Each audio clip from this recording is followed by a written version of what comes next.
Hello everyone, it's Bob and we're on Wednesday the 7th of September.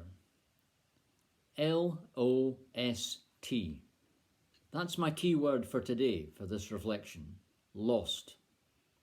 Have you lost something recently? Perhaps you've lost your place in the queue at the bus stop or the supermarket, or have you lost your favourite seat at church or in the restaurant? Have you lost something minor but annoying, like a receipt or a piece of paper with a phone number on it, or a misplaced jacket, or a newspaper article that you'd wanted to refer to, or that gift or card that you bought a while ago intending to mail it to a family member on their birthday, or that trowel somewhere in the garden while you were weeding? My church friends had a laugh at me last month when I lost or misplaced my sunbonnet. Us older men with very little hair on top have to watch out for skin trouble. I knew I had it in the morning for my walk with Esther. I knew I had it in Forfar later that day. I know I had it when I went to the church shop, but I didn't have it at the choir practice later in the afternoon. I don't know about you, but I go about like a bear with a sore head when I've lost something.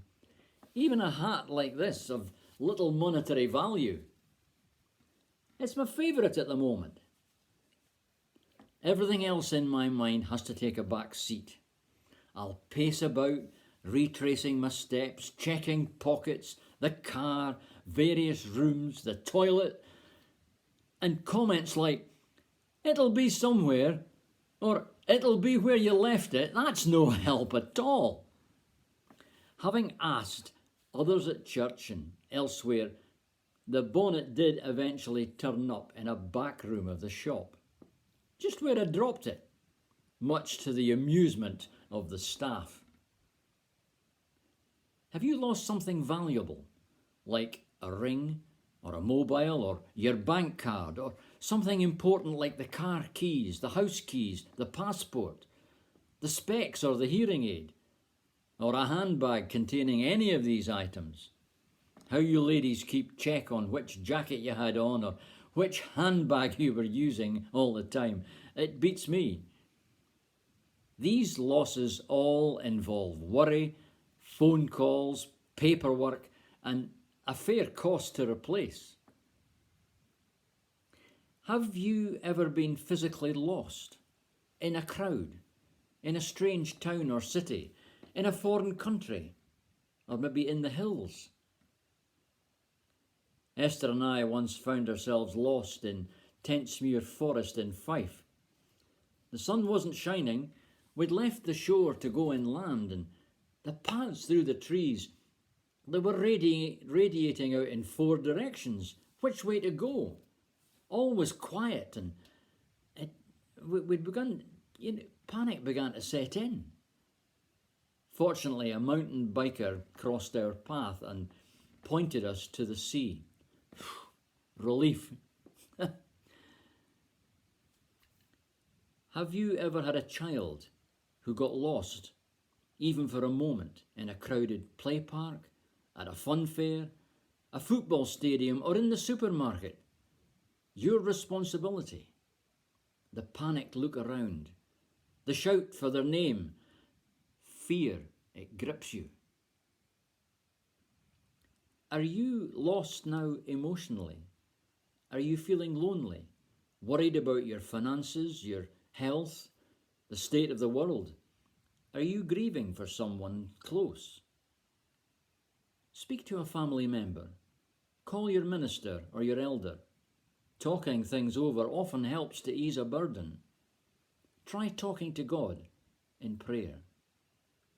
Jesus taught us through 3 parables about people and things being lost in the Bible Gospel of Luke.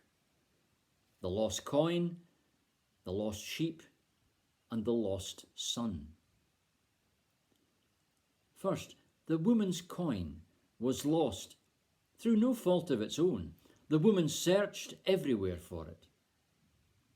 Jesus grieves over every individual lost and he rejoices whenever one of his children is found and brought back into the kingdom. Second, the one sheep missing out of the flock of 100. The sheep was lost because it foolishly wandered away.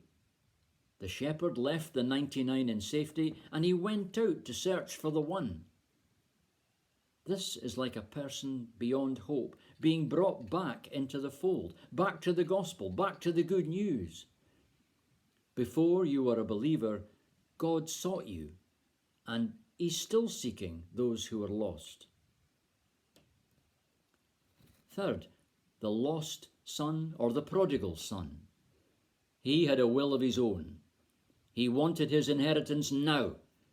He left out of selfishness, yet his father was ready to greet him, and if and when he returned, God's great love reaches out and finds sinners no matter why or how they got lost. God's love is constant, patient, and welcoming. He will search for us and give us opportunities to respond. But like the father in the story, he will not force us to come to him. I hope this has been an encouragement for you today. Best wishes for the week ahead.